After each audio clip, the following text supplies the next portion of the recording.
I'm here with my soil health advisor's hat on.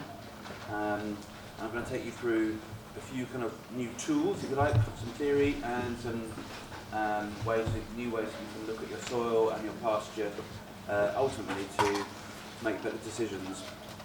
So there are cards coming round that look a bit like this. They're two-sided. We'll start with the side that says soil health principles. So do have that handy. So we're going to talk about some a bit of theory, following on from what we looked at in the field earlier. Talk about opportunities for monitoring and data gathering, as well as observation, interpretation, and doing on-farm trials, basically. By the way, can everybody hear me? At the back, you all right?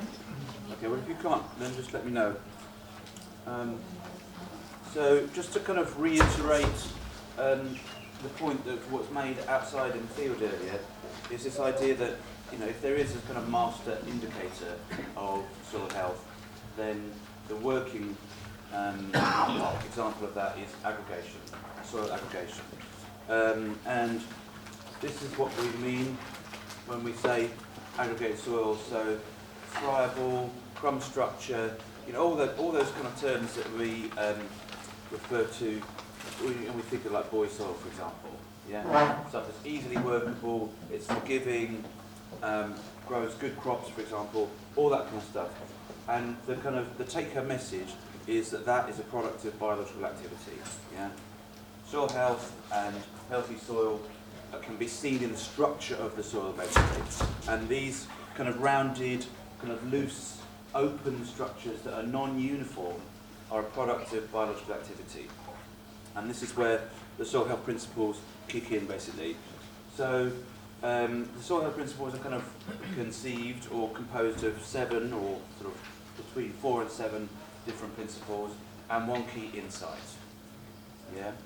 And in this case, the key insight is that microbes matter, or organisms are important. Yeah.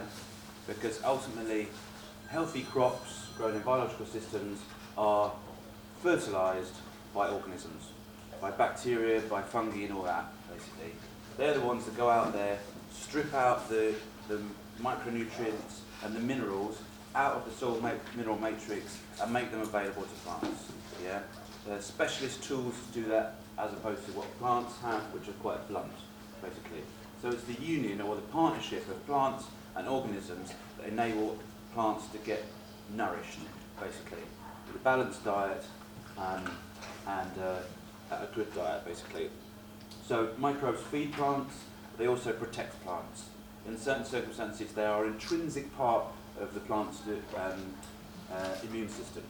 So plants will often signal to particular organisms that have to be living in the root zone, saying, I'm stressed, or I'm under threat, basically, at which point the particular groups of organisms will produce particular compounds in the root zone that the plant can then take up and use as a defence.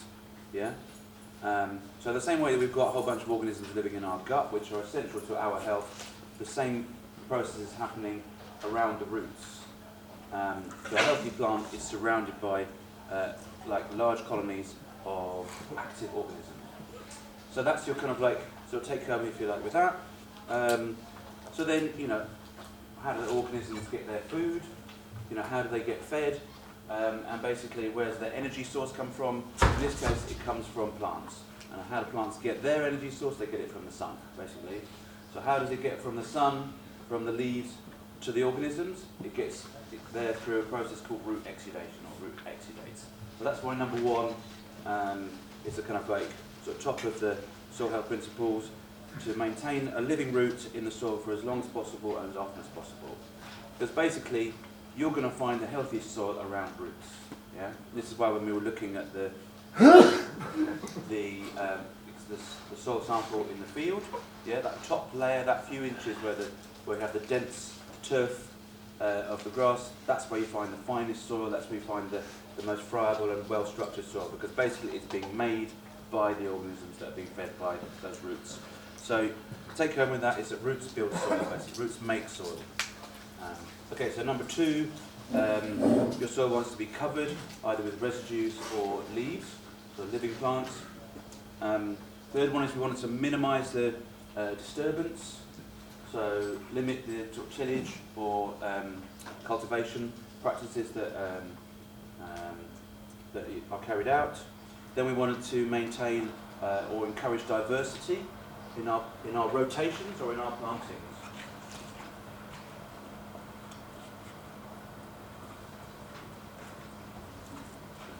Okay.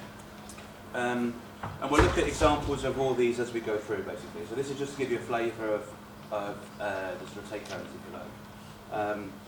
So if you're in a cropping system, then when is the time to feed soils with residues, manure and that kind of thing? It's between crops. Yeah, when there's not an active root, when there's no foods going into the soil, basically. Number 6, again, a lot of this is sort of articulated around cropping systems. You know, we want to incorporate animals where possible, where appropriate, and ideally using some kind of adaptive management, like mob grazing, like liquid plan grazing, like these different sort of techniques, if you like.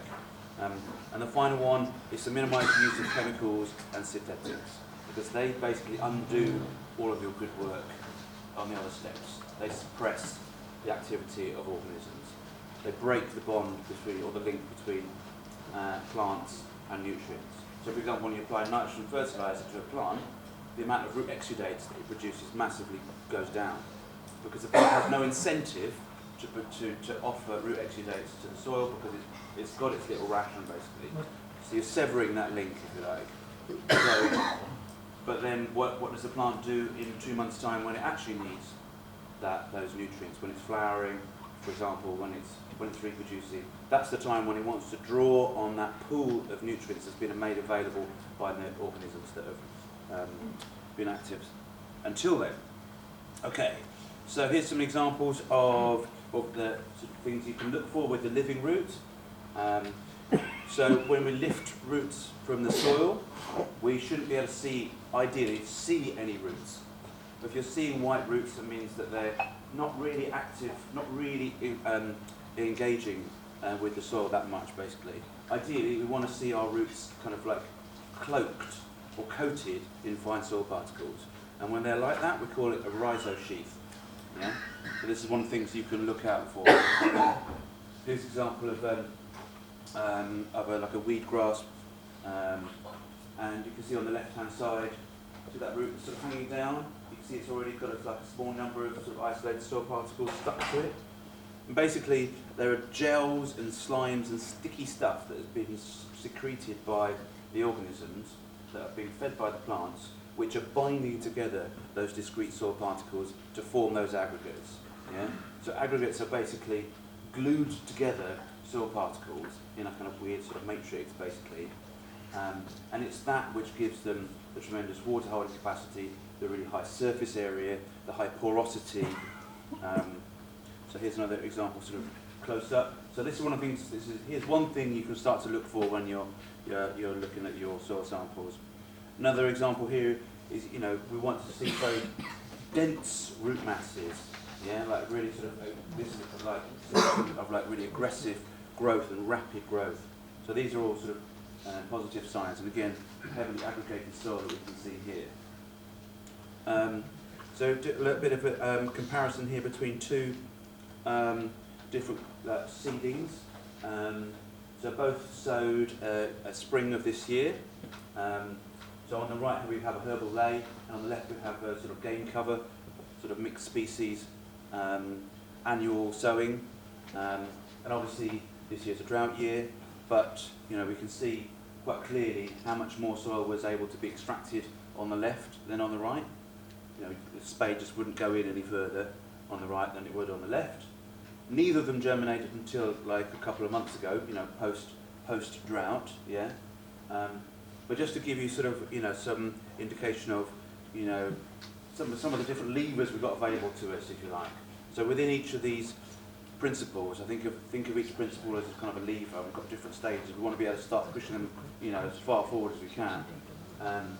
But the use of annuals, for example, is one strategy that we can start to look at, for example, that may bring results. Can you explain the difference between the left and the right in terms of what was done that's different? Oh, so the difference is what was sowed. So on the right it's a herbal ley, So chicory, plantain and various grasses, for example, and clovers, all perennial. On the left, a fairly diverse mix of annuals. So standard like game cover, so actually quite a low seeding rate, so not a brilliant looking stand by any means. But you know, things like sorghum, sunflower, quinoa, as well as all the standard kind of brassicas and the cool season stuff as well. It's kind of standard forage stuff basically. So is that just illustrating the range of good that you can have? Well, it's, I guess what we're looking at here, like, as you see how much more soil we've been able to extract on the left. So we're seeing like a lot more kind of aggregated soil. Yeah, because so on the left, you know, same spade, same location, same soil type, just, you know, a few metres apart. You know, on the left we've got a lot more aggregated soil there basically, a lot more soil structure, a lot more active roots basically. Where we've got active roots, we find, you know, these kind of loose open soils basically. Whereas on the right you've got that sort of shallow amount, and then it gives way to, you know, solid consolidated lower levels basically. So, you know, within any of these sort of in this case principles, there's a range, isn't there? So we can say, oh, is there a living root in that soil? Yes, no, okay. In both cases we can say yes, but we'll then say, well, how quickly did that living root establish? Yeah. How long was the window between establishment and activity in that root? Yeah. How aggressive are those roots? How deep are they reaching? How well filled is the soil profile by those roots? Yeah. So each of these ones is there's a range basically. So I just wanted to kind of illustrate that and maybe show some variation between annuals and perennials. So here's a good example to illustrate how and why covered soil is so important. So this is the first example of a rainfall simulator. So, you know, these are shallow pans of soil with a just kind of funnel on the front, and there are two vessels that collect the water. The one in the front collects water that runs off. The one in the back collects water that percolates through, basically. And you put a shower that's like several inches of water in like a few minutes, basically. So it's a very exaggerated example, but it shows the difference between these different management systems, basically. So on the right we have the bare soil, in the middle we have the covered soil, and on the left we have the grass, basically. So we can see a lot more runoff on the right hand side, for example, and a small amount of infiltration, whereas on the left hand side there's almost no runoff, and the remainder of that soil will, and the water will be infiltration. And one of the interesting things they do as well is they'll take these pans and turn them upside down at the end. And typically the ones on the right, the bare soil, they'll be dry on the underside, even though you've put like 3 inches of water in like 5 minutes or so, you know, a massive downpour. So covering soil basically intercepts rain, slows down that kinetic force, basically encourages infiltration, which is water you can then draw on in a drought, for example. Yeah. Okay. So the next one then, number 3, minimising disturbance, because basically disturbance breaks down aggregate structure. It destroys the integrity of those aggregates, breaks them down into it kind of mills them down into their fine kind of like sort of mineral starting point, if you like. We want to maintain our aggregate structure, and one of the tests you can do to indicate that is the slate test. So we've got 3 different soils here and 3 different scores. So 3 is good, 1 is bad. So 3 basically in this particular scoring system is no degradation, yeah, and 1 is kind of like heavy degradation, if you like. So on the right we've got basically clean water, clear water, no debris, if you like. On the left we've got a little bit and a little bit of breakdown, and in the middle it's heavily broken down. So there's 3 different soils here, or either one soil type, same clay, heavy clay soil, but 3 different management. So one is a forest soil, one is a tilled conventional arable, and one is a no-till conventional arable. Anyone want to hazard a guess which one the forest soil is? Right. The one on the right. Okay, so which one's the no-till soil? The one on the left. Yep. So, you know, this is a good way, you know, sort of empirical way for you to demonstrate soil health, basically. So slate test, infiltration rate, they're both very good proxies to indicate soil health. Just some slides to demonstrate sort of the types of results you'll see with different diversities. So this is a single species here on the left, in this case a vetch, you know, a very well-grown forage vetch example. And then we can see sort of cracks and sort of faces. It's not a lot. There's a little bit of sort of aggregation in the top where you can see those little black reflect, otherwise there's not a lot of shadow, for example, on here. You've just got these sort of big black lines where the fissures have been generated. So here's a sort of side-by-side, so again, same soil type, same management. On the right-hand side, we've got a red clover green manure. On the left side, we've got a sort of 8 species cocktail cover crop, or mixed species cover crop. And in terms of some results, basically, on the right-hand side, it was very hard to get the spade in. So I kind of involved this little sort of empirical measure, which is what I call spading ease. So when you're doing your spade sample, you know, to have a look at the soil, how easy is it to get the spade in? Is it like, does it go straight in with 1 foot? Or is it like you've got to put your full body weight and sort of, you know, manoeuvre the spade in? Well, on the right-hand side, 2 foot, whole body weight, you know, sort of waggling it, you know, getting a certain amount. On the left, bam, straight in. And in fact, this soil on the left makes a noise when you put the spade in. You give someone a spade and they go and put the spade in, they're like, "Ooh!" Literally, every time without fail, because it's so radically different. And this is what they look like, well, this is what it looks like below. So on the left-hand side is the cocktail cover crop, on the right-hand side is the single species red clover green manure. So again, on the right-hand side, we've got sort of quite a dense, consolidated form. We can see angles and cracks in there. Whereas on the left-hand side, there's a lot of kind of very distributed sort of small black areas, small dark areas. We have a lot of diffuse kind of shadows. That's indicative of a very kind of non-uniform structure, basically, a loose and open structure. It's difficult for you to see that on this image, but